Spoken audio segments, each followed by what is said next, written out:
All right, so welcome everybody to what would have been a keynote speaker for the 10th Annual Pacific Northwest Water Research Symposium, sponsored by the OSU Hydrophiles at Oregon State University. My name is Leah Kogan, and I would like to introduce our speaker today, Mike Noone. He is a Streamflow Unit Supervisor and Environmental Planner with the Washington Department of Ecology. He has an MS in Natural Resource Management with an emphasis on wetland restoration and a BS in Zoology and Wildlife Management, both from North Dakota State University. He is joining us today to talk about environmental planning in a very uncertain world. So welcome, Mike. Thank you so much.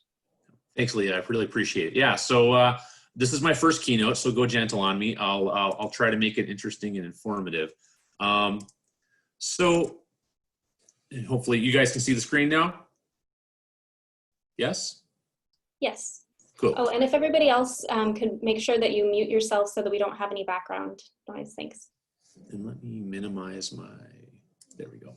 So I was asked today to talk about my perspective and experience with environmental planning and water development. And again, how planning, I think, is a very useful tool for creating certainty in what is often a very uncertain world, especially, I think, in water resources. So let's see if it'll let me change slides. There we go. So I'm going to do it like a typically good news article, and I'm going to tell you what I'm going to tell you. I'm going to tell you, and then I'm going to tell you what I told you. So what the heck is planning even good for? To kind of explain why I think planning is a useful tool, and I think maybe one of the better tools, I'm going to give you some background on where I'm coming from. I'm going to talk about two of my more, I think, important or maybe kind of more defining aspects of adventures in my planning career. And then I'm going to talk about some of my quote unquote secrets of planning. So they're not trademarked, but so you're free to use them without attribution.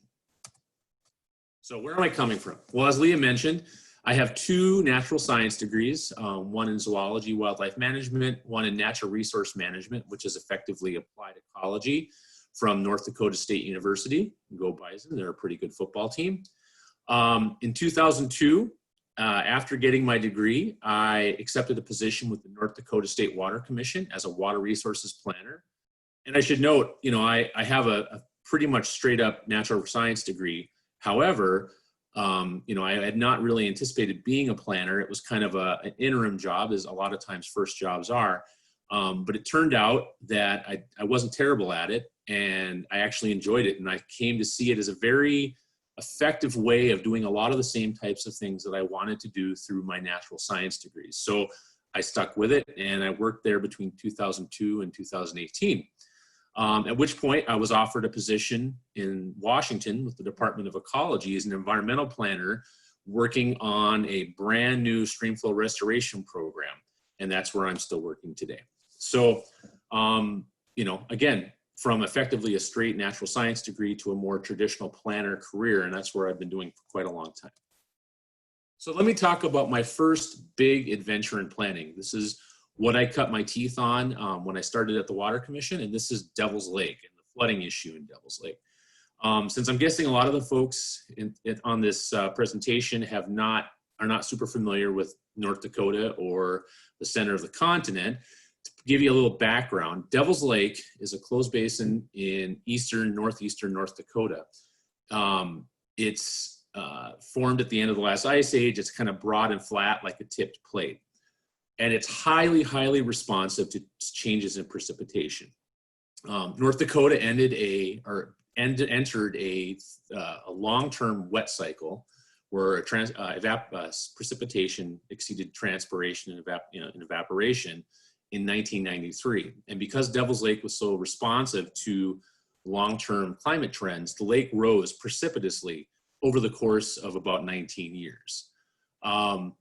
In response to this, and this was a huge issue, right? So Devil's Lake, the city of Devil's Lake, the town of Devil's Lake is pretty small. It only has a population of about 7,000. However, there's two US highways that run through Devil's Lake.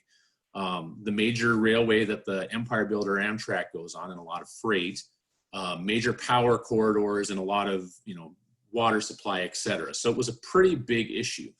And it caused a lot of problems in North Dakota. So the state of North Dakota decided to pursue a three-pronged approach to dealing with this flooding issue. The first prong being upper basin water management, things like water storage, wetland restoration. The second prong being infrastructure protection. So as the lake rose, they built a levee around the city of Devil's Lake. Ultimately, the levee was 17 miles long, and at its highest lake elevation, there were places in Devil's Lake, including the Walmart along US 2, where if the levee were gone, there'd been 17 feet of water in the parking lot. It actually, when it was at its highest, it's still the longest dam in the world, because effectively it's a dam, not a dike. Raising highways successively,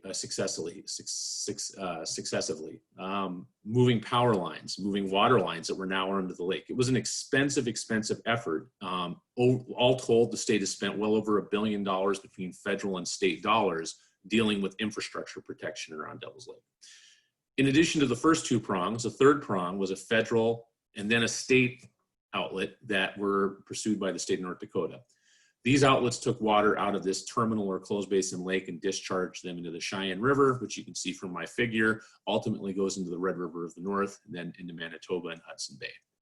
This was a highly controversial project right from the get-go for a variety of reasons.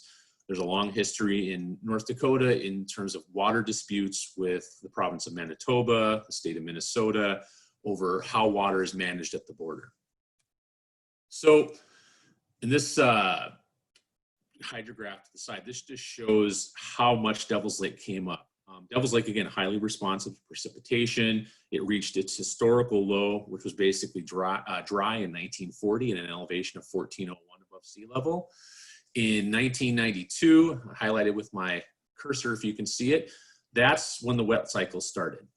And it came up, again, a lot of elevation relatively quickly. In fact, it came up a ton of feet. It actually increased the surface area of the lake by 230 square miles. So it had a huge impact. Now, on the planning perspective, my job as a planner was to work with the 9-county Joint Water Resource Board that was at the forefront of this, dealing with this issue locally, to try to get their support for a lot of the state's efforts to get everybody moving in the same direction. In North Dakota, water management is at the county level is done, or at the local level below state, is done with counties and then in a larger on basin joint boards. So in this case, it was the Devil's Lake Basin Joint Board. Now, the two outlets that the state of North Dakota ultimately built, again, discharge into a tributary of the Red River and then ultimately into Canada.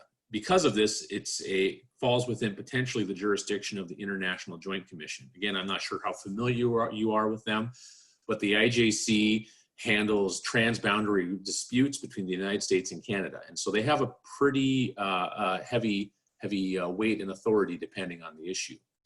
The result of this planning effort were tons and tons and tons and tons of meetings, numerous lawsuits at state, interstate, and international level, and actually international diplomacy.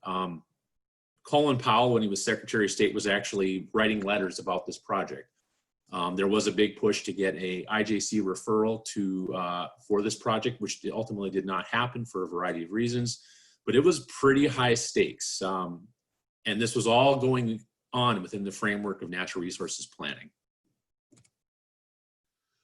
So talking a bit about these outlets that we built as a result of this planning effort and trying to deal with this flooding problem, there were two outlets. The first one was built in 2005, and this is a map roughly of Devil's Lake and where the two outlets are. And the second outlet was built in 2012.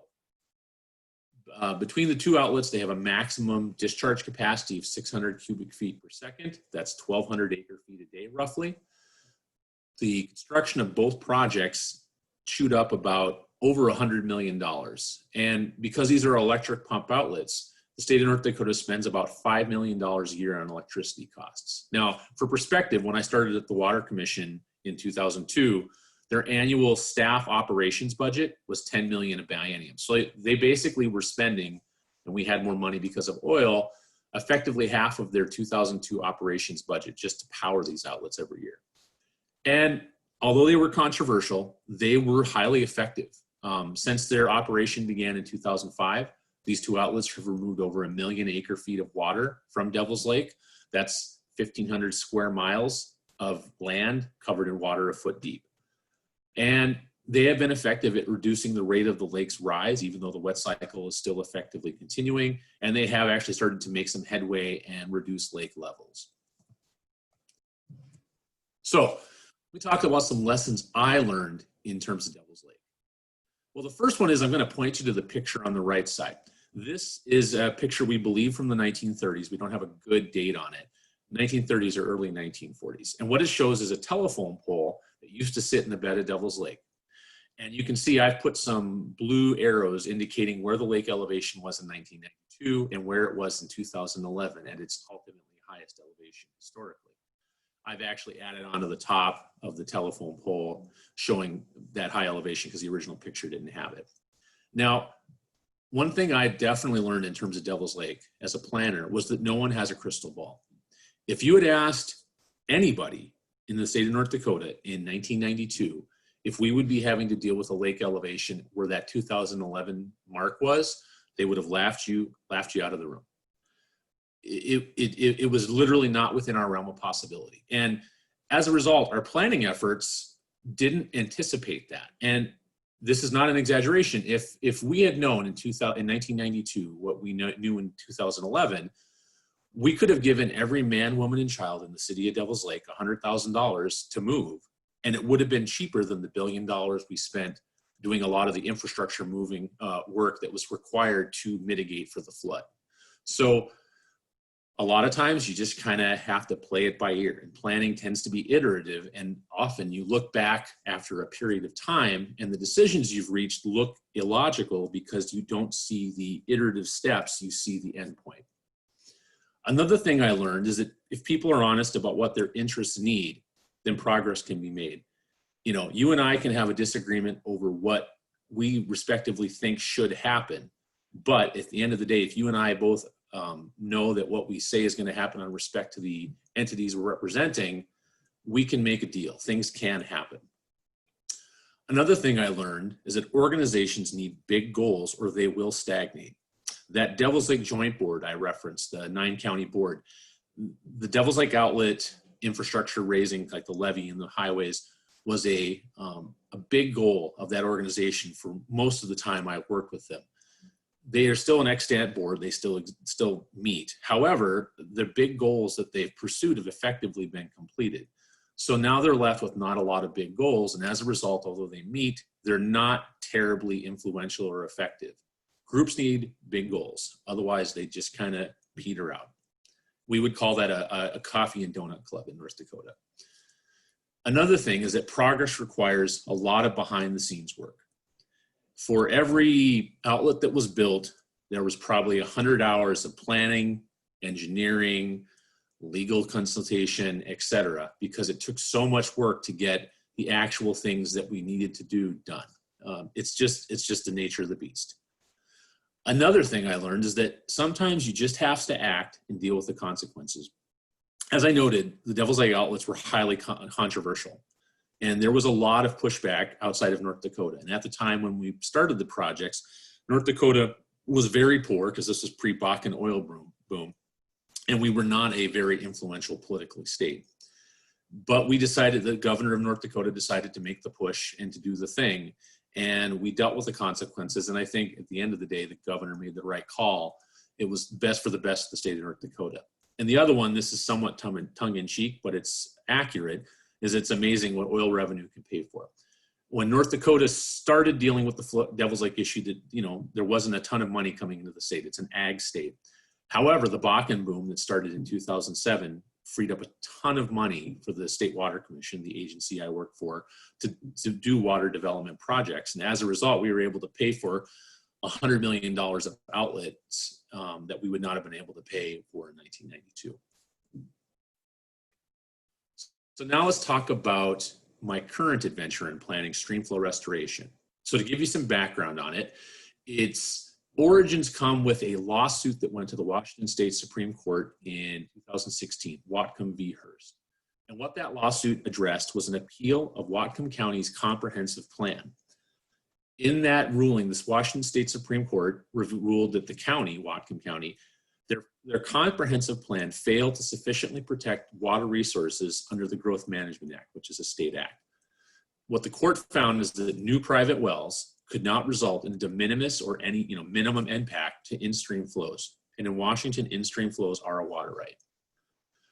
What Hearst effectively did was prevented the construction of new homes that relied on private wells. And in Washington, 10 to 15% of all homes rely on private wells. So you can imagine during the red hot real estate market of 2016, effectively cutting out 15% of the homes out of the available market caused major, major issues. And as a result, and also some just debates over education funding, the Washington State Legislature was unable to pass a budget for about a full year. And this caused some major issues. RCW 9094, the Streamflow Restoration Law, was a compromise that was passed to allow the construction of new homes that relied on private wells while also meeting the requirements of the Hearst decision. And this is the law that created streamflow restoration and what gave me a job in Washington. So what is streamflow restoration? What is 9094? So it's a law that affects, for the purposes of planning, 15 watersheds in Washington. These are watersheds that either have an existing watershed group or needed to create an existing watershed group, of which ecology needed to be the chair of the ones that needed to be created. All of these watershed groups are required to develop a plan or a plan addendum that will project all consumptive use from new permit-exempt wells that will be put in between 2018 and 2038. They're required to identify offset actions, for example, projects, rules changes, et cetera, that will provide a reasonable assurance to the Washington Department of Ecology that those actions will exceed the projected consumptive use of those permit-exempt wells. Then those plans or plan addendums need to be locally approved and then submitted to the Washington Department of Ecology for adoption.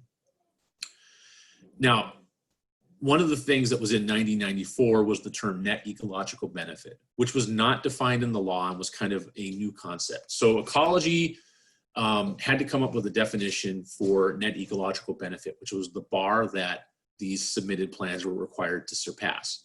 Net ecological benefit is an easy way to think of it is think of a hockey puck, and the hockey puck is all the volume of water that is identified to be consumptively used by wells through 2038 in this watershed X, let's say. And NEB, or net ecological benefit, is some amount greater than that identified consumptive use. It can be additional water, it could be habitat benefit, it can be something, but it has to be more than that hockey puck. If the plans are not locally approved, or ecology does not adopt those watershed plans, ecology has a couple routes depending on the watershed. Either the watershed plan effectively goes into a rulemaking process whereby net ecological benefit will be achieved through a statewide rulemaking, or ecology will finish the plan for certain types of the watersheds and then potentially a rulemaking to accomplish the same goal. There were three broad groups of these watersheds with different target dates for completion. The first two were due February 1st of 2019, which is about a year after the law was passed.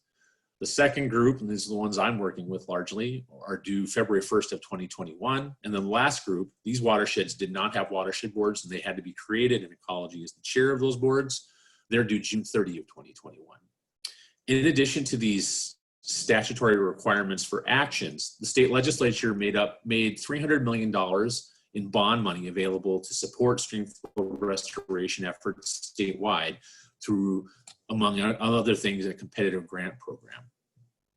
So I just wanted to give you a perspective on how much water we're talking about here. So this is a pie chart from the USGS from 2015 showing consumptive water use in the state of Washington. And you'll notice I've highlighted where domestic or permit exempt wells fall within that pie chart. It's 3%. It's not a lot, although it's certainly it's more than things like mining. It's not a lot of water. So permit exempt wells really represent low-hanging fruit. It's not a big lift compared to like public water supply or irrigation. We're talking about a small chunk of the total amount of water the state uses consumptively. So status of streamflow restoration in Washington. Well, as I noted, we've passed this legislative deadline for two of the watersheds.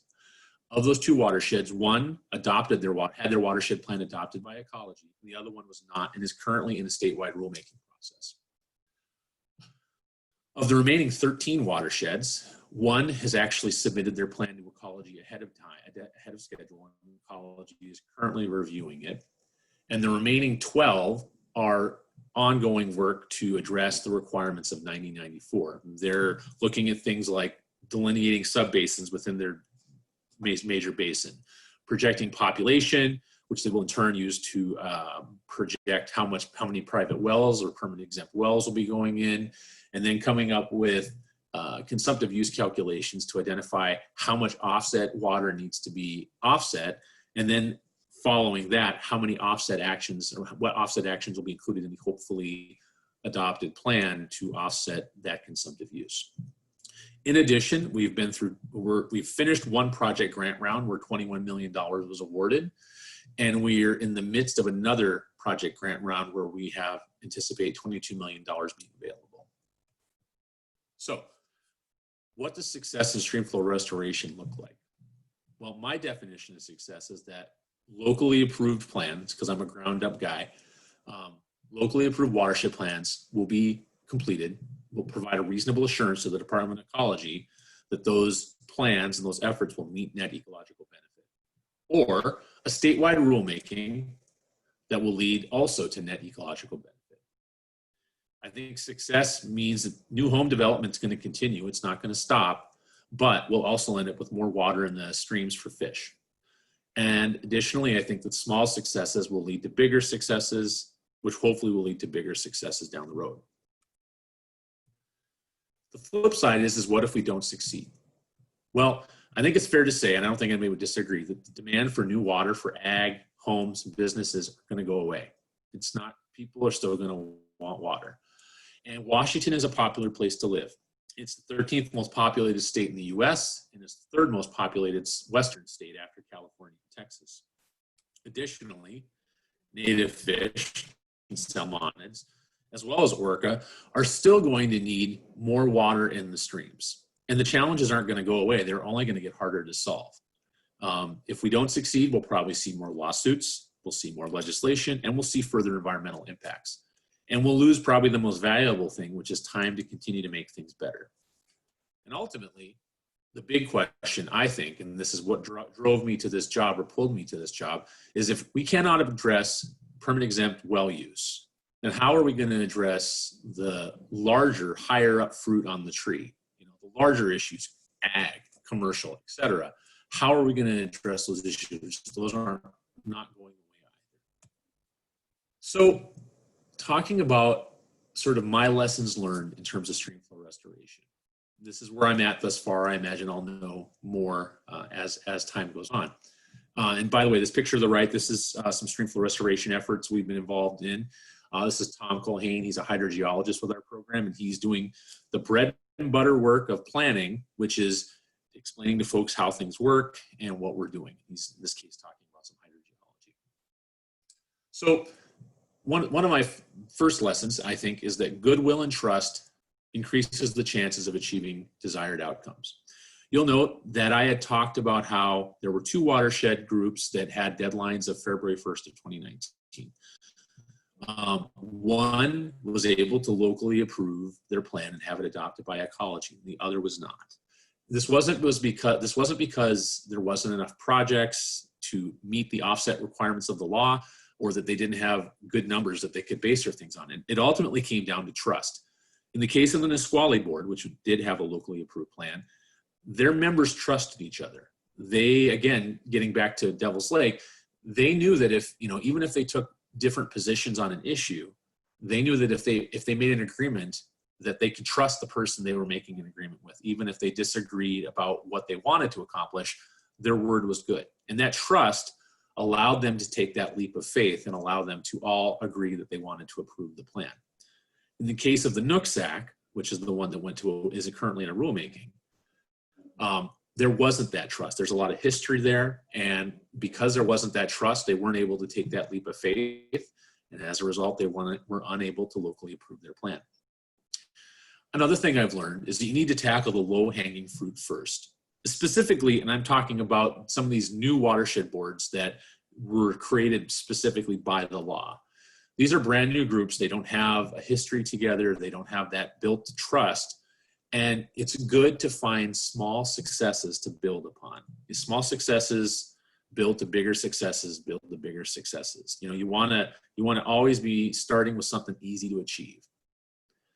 Another thing I've learned is that action on complicated goals, in this case, increased salmon population and hopefully stabilizing the Puget Sound orca population, generally does not follow straight lines.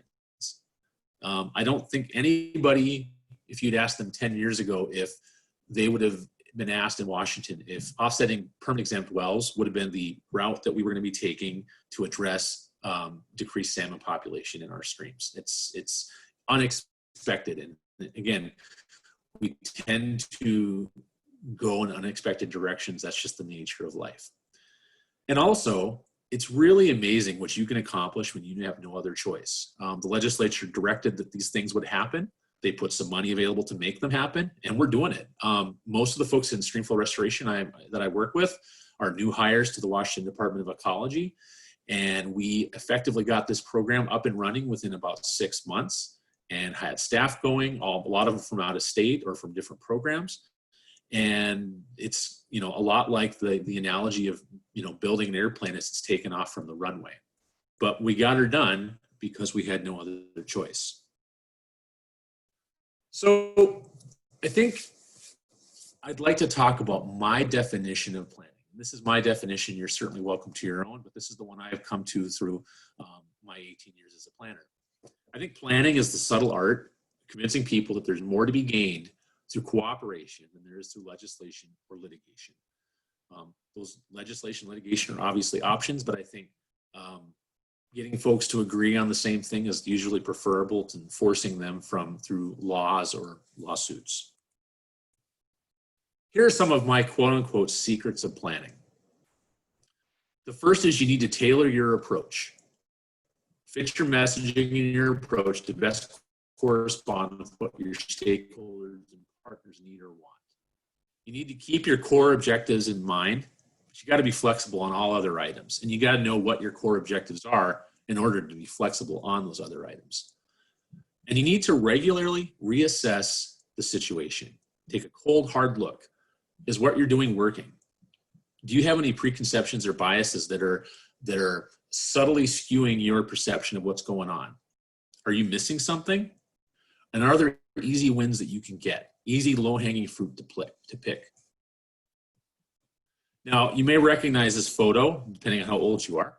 This is Donald Rumsfeld. He was Secretary of Defense under George W. Bush, a much reviled character, in my opinion, probably for good reason. However, he did say something that I have found to be very important and has stuck with me ever since I heard it. And he talked about the known knowns, the known unknowns, and the unknown unknowns. And I think these are especially relevant for planning. The known knowns are the things that you go in knowing what's going to happen. So for example, in streamflow restoration, we knew the law gave us these dates to do these things. And it said what those things were. The unknown unknowns, or sorry, the known unknowns were the things that we knew what we needed to do, but we didn't know how to accomplish them. So we didn't know exactly how we were going to create some of these boards. We didn't know exactly how we were going to quantify future consumptive use. We didn't have a definition for net ecological benefit. These are things that we knew we needed to do. We just didn't know exactly how we were going to accomplish it. And the last, and it's kind of it's a tragedy, obviously, that it's an example, but I think a good example is the unknown unknowns. And in this case, I would talk about COVID-19. Now, you may have heard me talking with Lee at the beginning. In the course of about a week, we went from most of our meetings being in person to most of our work being online and verbal and via email. And that was not something that we anticipated. It was not something that we had built the capacity for. It went surprisingly, I mean, honestly, very surprisingly smoother than it should have. And things have went really, really well. But that's not something that we anticipated, nor did we plan for. We had to be flexible, and we've been fortunate that it's worked pretty darn well. Those unknown unknowns are often what catch you, and you've got to be flexible for them. It's also important to identify the rewards for success and the stakes of failure. And you need to have plans for both, because you're going to have both happen. And you need to be flexible. Things are going to change unexpectedly. You're going to have a global pandemic throw a wrench in your plans for how you're going to be handling your meeting and planning efforts. Know your stakeholders and your partners. I had a friend of mine, one of my colleagues, review my presentation for you folks. And one of the things she pointed out is the tribal groups in Washington do not like to be referred to as stakeholders. They like to be referred to as partners. That's an important distinction, and I'm glad she caught that. And it's also, I think, highlights, again, knowing their history, knowing who they are, knowing their hot button issues, knowing what your stakeholders and partners need, what they want. And then part of that knowledge helps you identify where your needs and their needs overlap, which is how you can make progress. Another secret is that goodwill and trust and mutual respect will take you much farther than facts. In the end of the day, a lot of these things are leaps of faith. You're trusting someone will do, or their organization will do what they say they're going to do. That goodwill and trust and mutual respect will get you there faster than all the math and facts that you could possibly compile. There's also a continuum of planning efforts. It's the easiest thing is to complain about a problem. We all do it, and it's easy, and so folks love to do it. It's harder to start to address that problem. And in turn, it's harder still to actually keep working on that problem. Building something is a lot more fun than maintaining something. And the kind of infrastructure and hard, persistent effort that allows you to fix things long-term is hard work. And even harder still is working on the next problem.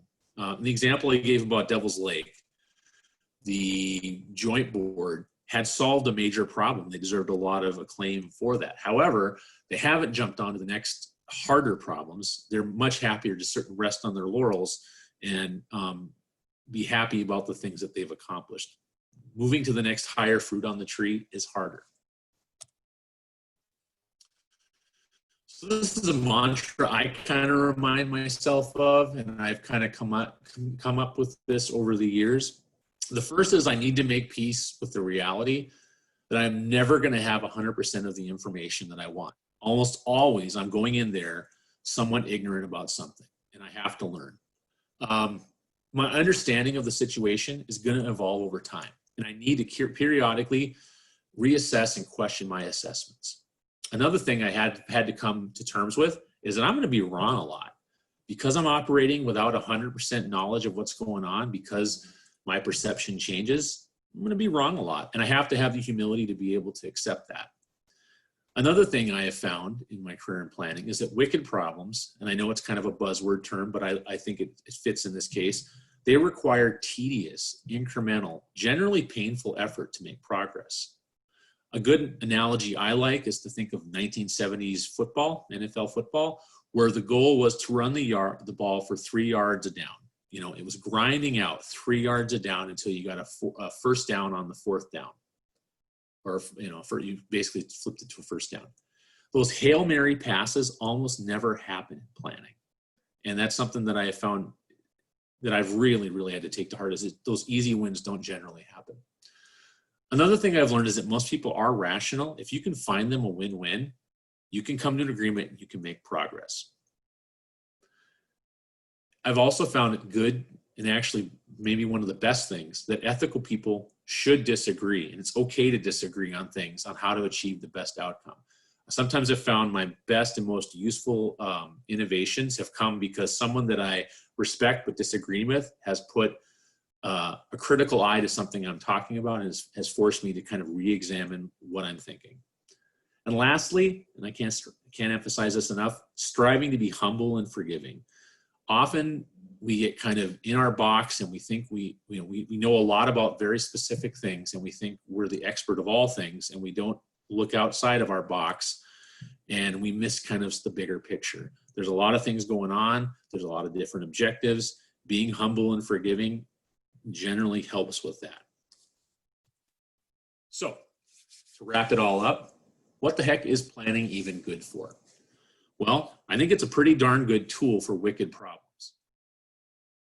I think it's a Swiss Army knife. I think it helps to address a broad variety of challenges. I've certainly found in my career that it's been the tool I've used to deal with a lot of different issues. It's a discipline where you can come from a broad variety of backgrounds, and that diversity breeds strength. In my program, for example, in streamflow restoration, I am a natural scientist who got into planning. I work with a chemist who got into planning and a marine biologist who got into planning. I also work with people that came on a more traditional planner track. In fact, one of our planners, Ingrid Jones, is a graduate from your program, I believe.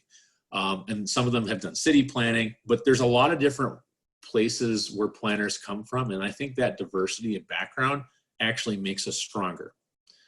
And then, finally, I found it to be an immensely richly rewarding career where I am making things better, albeit incrementally. So at that point, I will open it up for questions. Thank you so much, Mike. That was fantastic. I really enjoyed that presentation. I do have a question regarding the building trust. I mean, we talk about that a lot in terms of collaborative stakeholder engagement processes. And one thing that always comes up is that, well, that takes time. That takes a lot of time for people to work together and build that trust. So how can we, do you have any ideas on how to kind of jumpstart that process when you are on kind of a deadline? Like you were saying, they have to get a plan together by a certain date. Like how can you make that move any faster? Is that possible? Well, I think it's a really good question. I think there's two parts. One is meeting people, having lunch with someone after the meeting or sharing a meal, sharing something, a drink, whatever. I think that's a powerful way. It humanizes people and it builds that trust. Another thing I found to be very powerful is admitting mistakes and flaws. I have found that if you go into a meeting and you're willing to be humble and say, you know what we're working on isn't perfect. What the points you're making are valid. Here's what we're working on. How can we make progress? I think people really appreciate the humility that comes from admitting that we don't know everything and that we're not perfect. It's often, I think it's easy to reflexively get defensive and pretend like we know all the answers, and we don't. We're mortal. We're flawed, and so I have found that to be a very powerful way to build trust. But sometimes it does just take time. You got to grind it out and build that capital, that social capital with people that will allow you to earn their trust. Thanks. If anyone else wants to ask questions, you can either unmute yourself, go ahead and ask, or if you want to put it in the chat, we can read those as well.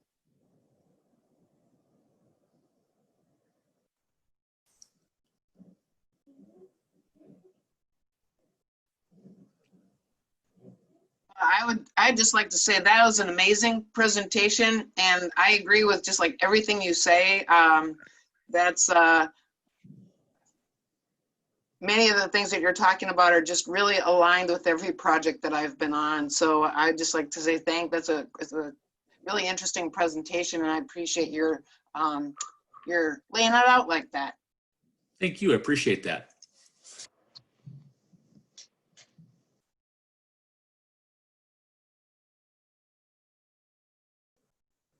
Hi, thanks for the really great presentation. You talked about a lot of topics that are close to my heart. I grew up in Western Washington amid a lot of land use disputes. This is very familiar, and it's very nice to hear some sort of hopeful topics. I'm wondering so there's a lot of things that are changing politically, environmentally. Looking forward into the future, what do you think will change about how watershed level groups sort of interact with each other and interact with their communities and stakeholders? Do you see it as something that, do you see the future as something that'll bring more challenges or more opportunities, or some combination? Great question. So the thing that, in North Dakota, and this is kind of a spectrum, and Lee and I were talking about this a bit before the presentation. So North Dakota is kind of on one end of the spectrum of water management choices. And I'd say California is on the other end of that spectrum. And when I say that, I mean, California's had a lot of lawsuits and legislation and physical things that have happened that have limited their choices. And North Dakota, which is also a Western water law state, have had less legislative history. They still have a lot of water that's not appropriated. They have flexibility. Washington is somewhere in between that those two extremes, I would say. And what drew me to this program was I think it's the question of our time in water resource management is, what do you do to equitably, fairly, and wisely manage a water resource, which is a finite resource in a scarcity situation? There's a lot of different ways you can kind of split that baby, so to speak. And I don't think any of them's perfect, but I think what Washington is doing correctly, and I think is really hopeful, is they're addressing, again, that low-hanging fruit. You know, permanent exempt wells, 3 to 5% of water. It's not a lot of water. It's not, you know, compared to commercial or ag. But, you know, if we had tackled irrigation first, I don't think it would have been very, very hard to achieve any measurable success. So I'm hopeful that this will set the stage. And, you know, we've seen this in our watershed boards where folks are talking about far beyond permit exempt wells. Like, we would like to address commercial water use. And you know, the message we've often given them is, yeah, that's great, but let's do this thing first. And if we're successful here, then let's start talking about building off of that success. So I think it'll be interesting to see 2 years from now, 3 years from now, where we're sitting in terms of implementation, which is not required by the law, incidentally, how we're doing on implementation of those efforts, and if we're starting to address those concerns, or if we're in more lawsuits and legislation, or maybe there's a big push locally, which is something I'd like to personally see, is a lot of these watershed boards, which are not state organizations, go to the Washington legislature and say, hey, legislature, look, we did this good thing right here, this little small thing.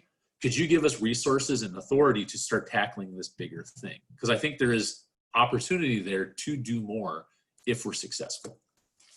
Great question. Thank you. I'm seeing a question in the chat, and it's going back to trust again, but working with tribes, how do you earn their trust? Because that does take a lot of time to do that. Would you use kind of the same strategies or different strategies? Humility. I think that, you know, acknowledging that they have legitimate grievances and concerns, and that those are the lay of the land, and there's nothing wrong with that. But then also acknowledging that, you know, what we're working on has, you know, very specific guidelines based upon what the legislature has directed us to do. And, you know, putting your cards on the table and say, okay, here's what we're required to do. Here's what you want. Where does that, in that Venn diagram, where do we overlap? Where can we make progress? And, you know, because I think putting the cards on the table is a good way to, you know, make progress, saying, okay, we know where you want to go because you're being honest about it. Here's how we think we can get some progress on that. And we can't guarantee we're going to do everything that you want, but maybe, again, if we can get some success here. And we're kind of fortunate in the fact that of the first 2 watersheds that had statutory deadlines, one had a locally approved plan and one went to a rulemaking, because it makes a pretty useful contrast. Because we can point to, and I've used this both with the tribes and with counties, because some of our counties are kind of reticent on the idea of state mandated anything. They're more rural, making the point that, you know, here you have a locally approved plan that reflects the will of the people that live in that watershed, tribes, counties, interest groups, etc. And here you have a statewide rulemaking. And the statewide rulemaking, everybody in the state of Washington gets a say, not just the people in your tribal area, not just the people in your county. And I'll tell you, that's been a pretty powerful message for folks, is to go, look, do you want it local or do you want it statewide? Do you want, and that at the end of the day, a lot of them would much prefer to make the decisions locally as possible. Good question. Yeah, that actually brings up a question that I was starting to formulate, which is, in some of these cases, there are outside organizations that come in and they are not happy. They're impatient, right? They are not happy with very small progress, and they are wanting to launch litigation so that they can get that Hail Mary pass out there, right? They want to cut to the chase. They want to get big progress. They want to see salmon swimming back up the stream tomorrow. Yep. how do you deal with those kinds of challenges? Because that's a strong challenge if at the end of the day, after you do your local rulemaking, all of a sudden now it's maybe even at a national level because of a lawsuit. Yeah, and that's a fair point. You know, on our watershed boards, there are some of these interest groups. The group that brought the lawsuit that went to the Washington State Supreme Court that ultimately resulted in this program is a member on some of our watershed boards, and I think you're very correct. They want to see a Hail Mary pass. They want to see a switch flipped, and you suddenly have all the water and streams you could possibly have, and the salmon, the orca population and the salmon population is 180 degrees from where it is today. And I think, yeah, you happened on something really important, which is they want an easy answer, and we just don't live in the easy answer world. I mean, the hard problems are hard. That's the nature of the beast. And so when I've talked to them, I've said, okay, again, similar to talking to the tribes, it's look, I know you want to see this. You want to see this Hail Mary. The law doesn't give us the authority to do that. And the folks that are involved in this process are not supportive of everything you want to accomplish today. However, if you can be a fair player in this process, we're moving in that direction. So just, you know, be patient. You know, government is slow for good reason, in my opinion. And be patient. We're going to make progress and keep with this. And, you know, in 5 years, go to the legislature and ask for $100 million to do more of these things that you're talking about, because it's going to be a lot easier to go to the legislature building on success than go to the legislature because we haven't been able to accomplish what the law set out.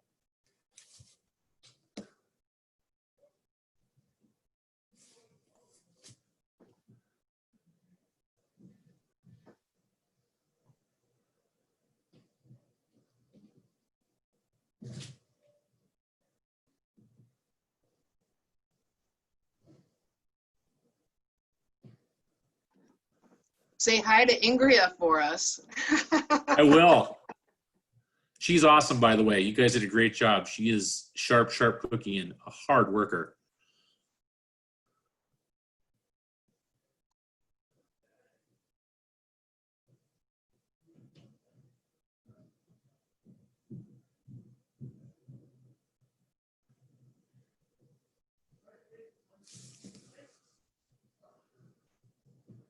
Oh, I do see another question in the chat.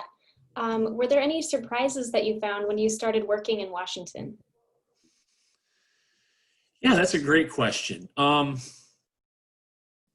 think, well, that's a harder one too. Okay, so I mean, I think in terms of geology and hydrology, I think it's, let's think about this one.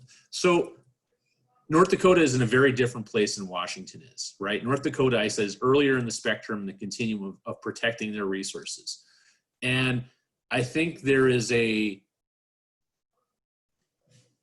perspective that things aren't as good as they are probably in Washington. So for example, North Dakota does not have in-stream flow as a water right. I don't know if Oregon does or not, but North Dakota doesn't. North Dakota is an explicitly ag state. The State Water Commission, the agency I worked for, which manages water resources, it's in their century code, which says developing water for people, farms, and business. Fish don't even make the list. And so you could literally appropriate a stream down to 0 in North Dakota and be consistent with the law. It doesn't happen very often, but that potential exists. In Washington, the streams actually have water rights. Tribes have a really big seat at the table, and I think they should. And I think there's sometimes we tend to get in our box, right? Like we don't look outside of where our region, and we don't realize, things can be a heck of a lot more challenging and worse than they are here. We're pretty lucky. I mean, I can't even imagine the state of North Dakota putting $300 million into stream flow restoration projects, and not even close to. And I don't know. Again, I'm not familiar with Oregon enough to know if your state would do that. But the resources and the authority that the state legislature has put towards this effort, which is again a pretty small amount of water, I think people should be more humble and more grateful for what's being done.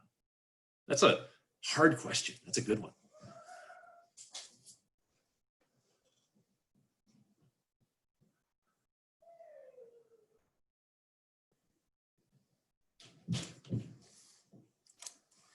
Thank you.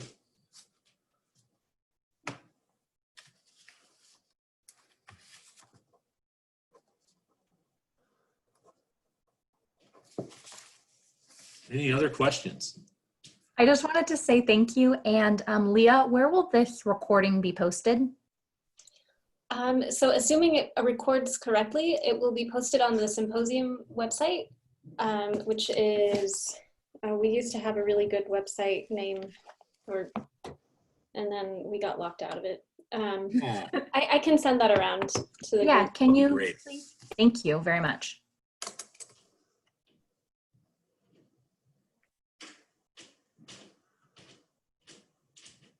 Never done one of these online before, so I'm not exactly sure how we close it out or anything. It's kind of no body language.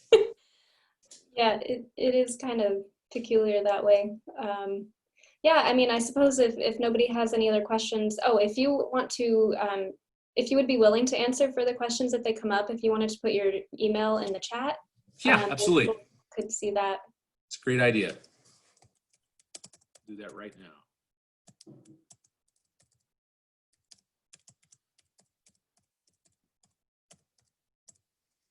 This is one thing I've noticed about teaching via Zoom. It is just, you know, you're talking to a bunch of rectangles with little pictures or names in them, and you don't get any body language back. And you have to supply the energy for yourself. So you did a great job of that, Mike. I'm just like, Thank you. very, very appreciative. And I want to also say thank you, Leah, for arranging. You know, Leah was our symposium chairperson. So she planned with the committee and with help, of course, a whole symposium. And then she had to unplan it. So most people just get to have it, you know, but Leah got to plan it and unplan it because of COVID-19. So, you know, figuring out what needed to be canceled, what we could do, whether or not, you know, we had thought about maybe having an online poster session. And finally, the Hydrophiles got through to me that, you know what, Mary, this is a bad idea. People are, you know, they're full up, right? A poster session is, even if they have posters already made, they're just not, it's just not a thing. And so the hard conversation with the director. So anyway, I just want to give a shout out to Leah. We had, you know, these two plenaries, both you and Janine Castro spoke for us. And then just all the hard work that goes into it. So great event, and thank you, both of you. Thank you. Yeah, thank Leah. Nice job. It went way smoother than I had any right to expect. All right. And I'm just going to say one more thing, and that is I'm going to do a sort of a program-wide check-in. I'm thinking of either this Friday or maybe sometime next week. I'll talk about scheduling with folks, but I want to do one of my friends is a pediatric cardiologist, and he does a writing exercise called a 3-minute mental makeover. And it's a way of checking in with people, and I thought that'd be kind of fun to do with everybody. So look for a message from me about a check-in session and our 3-minute mental makeover strategy. Right. Well, I don't see, I see a lot of thanks in the chat. I don't see any further questions, but thank you so much, Mike, for joining us. This has been a really fantastic presentation. I've made a lot of notes as a hopefully future planner. Well, you can't tell, but I'm blushing. I appreciate that. Okay. Right. Thanks, everyone. You have a great day. It's cloudy here. Hopefully it's nicer down there. All right. Thank you so much. Bye-bye.